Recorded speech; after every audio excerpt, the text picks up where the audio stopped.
Welcome back to the channel. Hopefully everybody is doing well. In today's video, I'm going to be previewing the Six Nations, which kicks off this weekend, or this Friday night, as I should say, between France and Ireland. A really good game to kick us off at the start of the Six Nations, and it could even be the Grand Slam decider in the very first game on the very first night of the Six Nations. I'm not sure if that's actually happened before. If it has, let me know in the comments below, but I can't actually remember this being the deciding game. So all to play for this Friday night, and a huge game for the two sides who are most likely to win the Six Nations. Now, in today's video, I'm going to be looking at each team's percentage chance of winning the Six Nations, as well as I'll be deciding and predicting who's going to finish where in the Six Nations table. Although France and Ireland are the two big favourites for the tournament, there should be some decent battles sort of mid-table and at the bottom of the table, which should hopefully keep the fans sort of intrigued throughout the whole tournament. And I'm going to start off with France, who are the most likely to win the Six Nations at 43%. Well, I think the fact that France having the home fixture against Ireland is just absolutely huge for them. If I ever had to pick between France and Ireland, I'd always go with whoever's at home.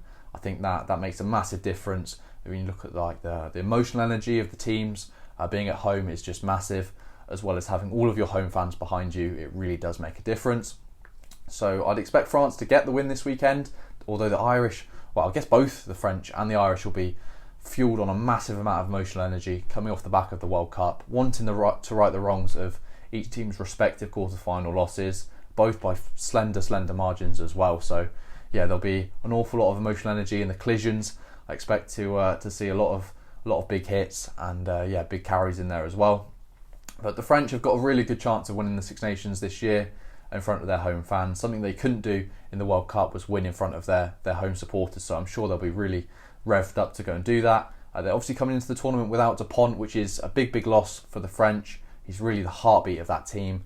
Despite that, they've got a really solid replacement in Maxime Lucu, who's been playing unbelievably well in the top 14. Really good boot on him. Can do a lot that Dupont can do. Maybe he gets completely overlooked because of how good Dupont is.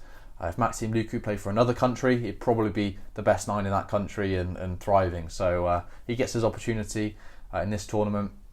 Ntamack still injured in the fly half jersey, which leaves Jalibert to build off a brilliant experience he had in the World Cup.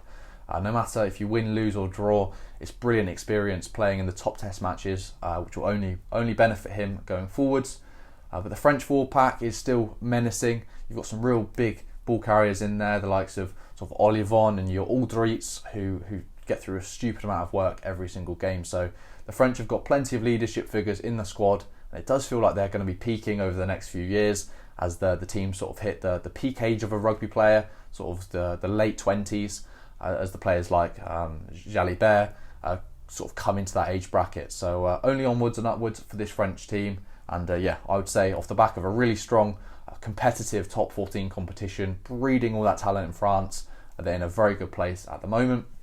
Now moving on to Ireland, 33% chance they're given, a third. I think if Irish were at home, then they'd probably have the higher percentage and be most likely to win the tournament. But being away from home in France, I mean, if they can win there, what a statement that'll be. They've had some big competitive games against France in the green jersey, but also in the blue jersey of Leinster.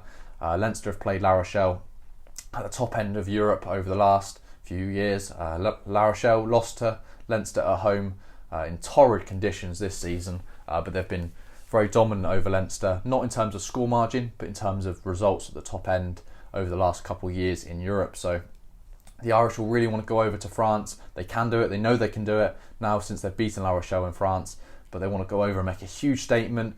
And look, the Irish fans are just absolutely crazy, absolutely brilliant fans, and I'm sure you'll be able to hear them in the stadium on Friday night. They're unbelievably good at the travelling support, and if they get right behind their team, there'll be no bigger statement really for Ireland than going and beating France in the first game post the World Cup, which they will want to forget. So big statement on the line for Ireland this Friday night. If they can do it, it'll be unbelievable. But they've got to do it without Sexton. Sexton's obviously retired after the World Cup, after an illustrious, brilliant career. Unbelievable his longevity in the Irish number 10 jersey, as well as the Lions and the Leinster as well.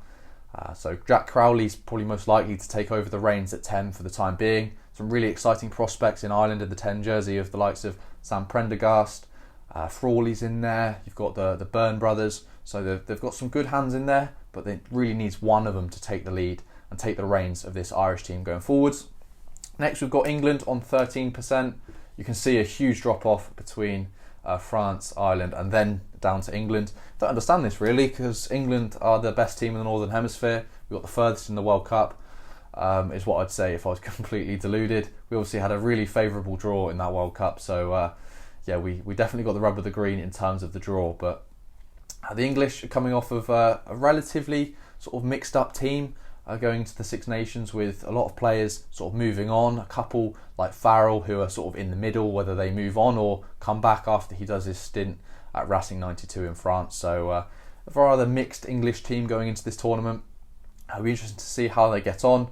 I'm always in favour of picking the players that come from the best domestic team. Now that in England at the moment is Northampton, so we're going to see some more Northampton players in there. You've got Finn Smith at 10, not Marcus Smith at 10, Finn Smith is in there as well. Marcus Smith will probably be preferred to him, but if Finn Smith can bring his sort of attacking blueprint onto that English team, it will really help accelerate their develop going through the next 4-year cycle. So exciting times for English rugby, I would say, but in terms of results based off the Six Nations, my hopes aren't massively high. After England, we go down to Scotland at 7.5%. Now the Scotland team, this is surprisingly low for me. Obviously they had the 2 losses in the group stage, which meant they couldn't progress in the World Cup. But the Scottish team is relatively settled in my opinion. You've got settled combinations at 9 and 10 between Ben White and Finn Russell. The centre partnership of Tuipulotu and Hugh Jones is established, it's settled. You've got the likes of Van der Merwe on the wings who can really impact a game and really sway sort of the momentum in a test match. So maybe surprisingly low for Scotland, but they haven't really shown that they can win consistently at the top level. And then we've got Wales on 3%, and I haven't put down Italy on here, but they're less than 0.5%. So yeah, I didn't think it was worth discussing whether Italy were going to lift the Grand Slam trophy, because if I had to put my money on it, I'd say Italy aren't going to win the Grand Slam, unfortunately, to disappoint all of you Italians out there. But I'd expect Italy to play better than quite a lot of the Six Nations that they've had going over the last decade. The likes of Benetton and Zebra, they're doing really well. Well, not really well in terms of results, but the way they're playing in Europe, they've had some good wins against Welsh opposition. So they're doing, decently well for their standards, and it'll be interesting to see how Italy can get on. I think they can really cause some teams some problems, some trouble, especially with the way they move the ball. Some really good attacking rugby with attackers like Capuozzo in their team. So Italy team are definitely on the up, but I think it's a little bit early to say they're going to win the Six Nations. But in terms of Wales, it's been a bit of a rough time for Welsh rugby of late, especially in the club scene. The teams like Ospreys, Dragons, Cardiff. Cardiff going winless in the Champions Cup. They've struggled for results. They've had some decent sort of internal battles playing against each other, but whenever they step up to play the top teams, they can't quite execute. So it'll be an interesting Six Nations campaign for Wales. Playing at the Principality is just a huge aspect of why Welsh are so sort of proud and such a good team. As when they're at home, they become very tough to beat. They're so aggressive in the tackles, and whenever you talk about the things that don't require skill, is just the things like tackling and all of the things that are sort of based off of raw emotion. The things Welsh do really well. New captain Dafford Jenkins. I'm not quite sure why it's moved away from Jack Morgan, but he's a really promising young Welsh player. So the expectations low on Wales, which I think could really help them to sort of yield some positive results in the tournament. Win a couple games maybe if they can beat, obviously Italy they're expected to beat. If they could pick up 1 scalp or 2 scalps, that would be a really successful tournament for Wales. Having Scotland at home is obviously far better for them than travelling away to Scotland, so that could be a result that they may pick up in their favour. But I think it's going to be really interesting Six Nations. In terms of my predictions, I think France will win the Six Nations, maybe even get the Grand Slam because they're at home against Ireland. Whereas if Ireland were at home, I'd say Ireland will get the Grand Slam and the Six Nations. But it's the French's turn to have it at home this year. So I think France will take it, followed by Ireland closely by 1 win. And then I think this is where it could be really tight. With the match being Murrayfield between England and Scotland. I think Scotland are probably favourites to win that, in my opinion, with this England team sort of rejuvenating itself and lots of changes. The settled Scottish team is the one I would favour. and then I think it'll be Wales and then Italy. So that's my prediction. I'm very interested to see what you have to say in the comment section down below. Who's going to play, who's going to finish where at the end of the Six Nations in March. And let me know you think the player of the tournament, the top scorer, all these sorts of things. Who's going to be sort of the breakthrough player? We're going to see a lot more youth in this tournament as the teams off the back of a World Cup sort of recycle players and try and bring some youth through and uncover the next sort of breakout star.